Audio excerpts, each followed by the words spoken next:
क्या कर रहा है, ग्लेशियल अनलोडिंग।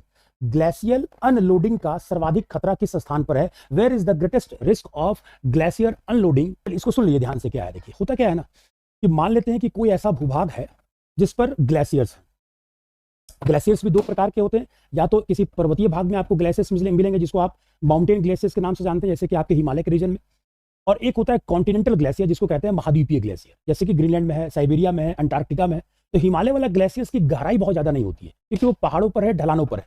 तो अगर जब कॉन्टिनेंटल ग्लेशियर्स की बात करेंगे, खुला मैदानी क्षेत्र, बड़े क्षेत्रों में आपको ग्लेशियर्स मिलते हैं, तो उसको कॉन्टिनेंटल ग्लेशियर्स कहते हैं। और वहां पर जो बर्फ की जो चादर होती है वो लगभग 2000-3000 मीटर गहरी होती है, वहां पर वो ग्लेशियर्स जो होते हैं आपके, तो काफी गहराई में मिलता है आपका।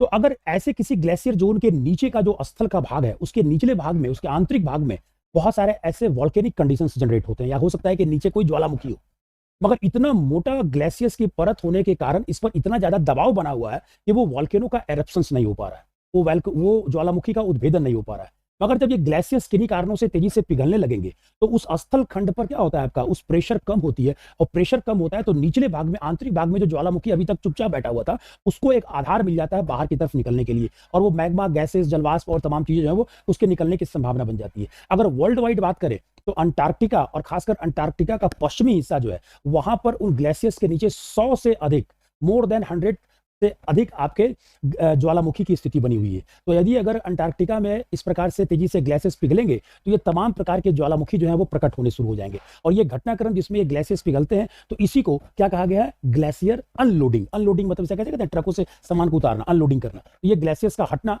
ज्वालामुखी के घटनाक्रम को और बढ़ावा दे सकता है। तो इसलिए हिसाब से आप देखेंगे तो इसका आंसर अंटार्कटिका होगा। हालांकि ये सिचुएशन साइबेरिया के कमचटका में भी है, आपका आइसलैंड में भी देखने को मिलता है, मगर सबसे अधिक खतरा अंटार्कटिका।